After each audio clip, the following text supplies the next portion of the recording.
हम कवर करने वाले हैं झारखंड के प्रमुख गर्भ जल कुंड। ये है झारखंड का भूगोल पार्ट 9। कोई भी एग्जाम हो आप क्रैक कर सकते हैं और 100% क्रैक करेंगे आप। सारी वीडियोज आप जाके देख डालिए। झारखंड का भूगोल जितना भी मैंने वीडियो बनाया है, इसके पहले प्लेलिस्ट बनी है झारखंड का भूगोल और दूसरी प्लेलिस्ट बनी है झारखंड जीके। दोनों प्लेलिस्ट मेरे कमेंट में और डिस्क्रिप्शन में दी गई, जाके देख सकते हैं। तो जेएसएससी, जेई, सीजीएल, पुलिस और झारखंड टीचर आपको क्रैक करना पड़ेगा और उसके लिए आप टेस्ट भी दे सकते हैं मेरे टेलीग्राम ग्रुप में, जहां पे मैं फ्री टेस्ट लेता हूं। शुरुआत करेंगे सबसे पहले झारखंड के मैप से।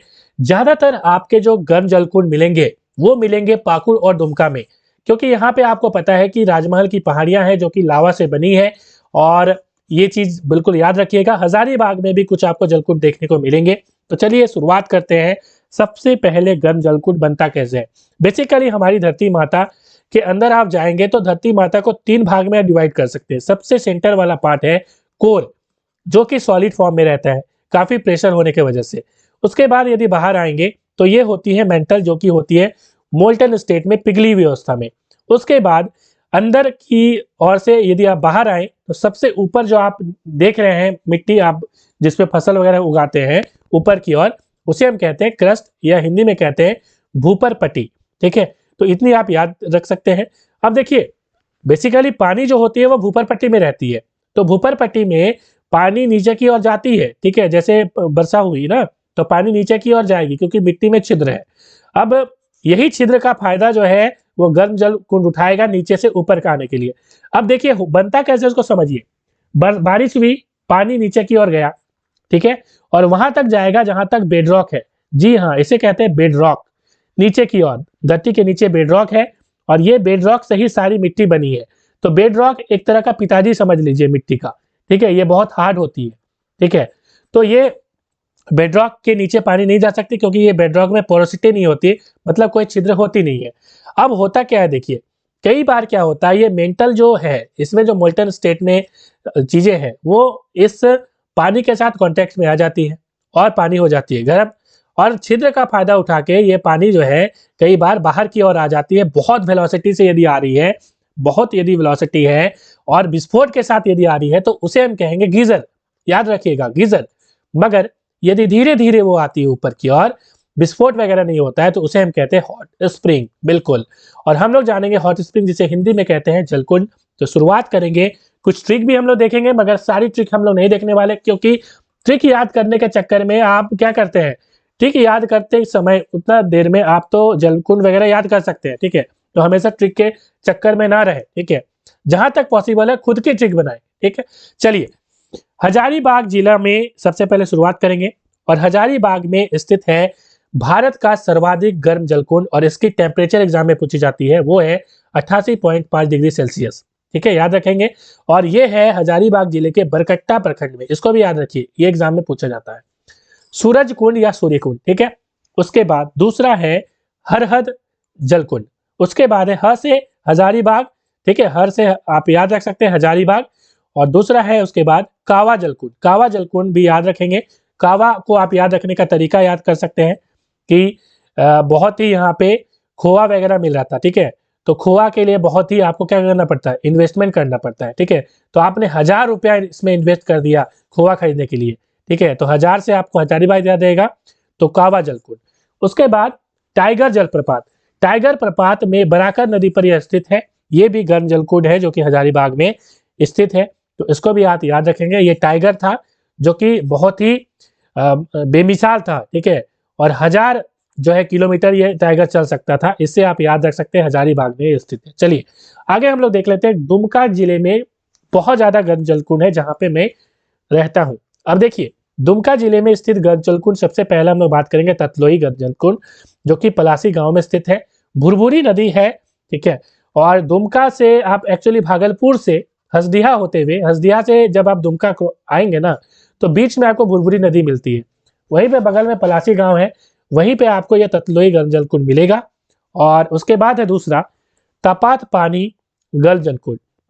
तो पानी वाला से याद करिएगा, ज्यादातर जो पानी वाला जल गर्म है वो आपको दुमका में मिलेगा। ठीक है, हालांकि और एक पानी वाला है जो कि लातेहार में है, आगे हम डिस्कस करेंगे। तो दुमका के कुमराबाद के पास ये स्थित है तपात पानी। मोर नदी जो कि मयूराक्षी नदी का दूसरा नाम है।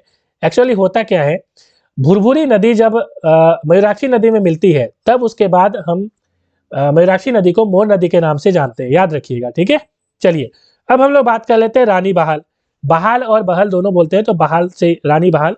तो रानी बहाल दुमका के रानी बहाल के समीप ये स्थित है और ये मोर नदी के तट पर स्थित है, ठीक है। तो मोर नदी वही मयूराक्षी नदी। अब आगे हम लोग बात कर लेते हैं, दुमका में कैनाल गुटा के पास ये स्थित है नुनबिल गर्म जलकुंड। तो जब आप कुंडहित रोड में जाइएगा, ठीक है, दुमका से जामताड़ा की ओर, तो आपको ये मिलेगा नुनबिल, मैं गया हुआ हूँ यहाँ पे। उसके बाद है झुमका, तो ये तो आराम से याद रखिएगा, झुमका या भूमका।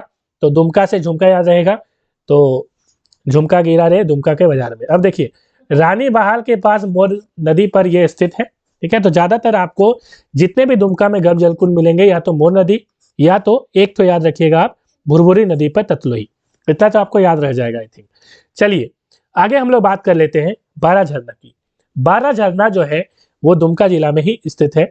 आगे हम लोग बात कर लेते हैं झरिया पानी। झरिया पानी जो है पानी वाला, मैंने कहा था ना कि पानी वाला दुमका में स्थित है, झरिया पानी दुमका में स्थित है। तो दुमका जिले का गोपी का अंदर ये में स्थित है, ठीक है। दुमका से पाकुड़ की ओर जब जाइएगा आप तो आपको गोपी का अंदर बीच में मिलेगा, तो याद रखिएगा। चलिए आगे हम लोग बात कर लेते हैं लातेहार जिले में स्थित जलकुंड। लातेहार जिला में जलकुंड कौन सा है? सबसे पहले ताता पानी, जो मैंने अभी बताया था, ताता पानी, एक पानी वाला मिलेगा ताता पानी। इसको मैंने कैसे याद किया है? अब ताता पानी, ताता थोई थोई एक मतलब कि बंगाली ये है, ठीक है, गाना है, उसमें मतलब कि डांस वगैरह यूज किया जाता है। तो डांस के लिए जो है लात का यूज किया जाता है, मतलब पैर का। तो मैंने इसको इस तरह से याद किया है ताता थोई करके, कि ताता पानी जो है लात से लातेहार मैंने याद किया है, ठीक है। तो यह गर्म जल को लातेहार जिला में स्थित है, तो इसको थोड़ा सा आप याद रखिएगा।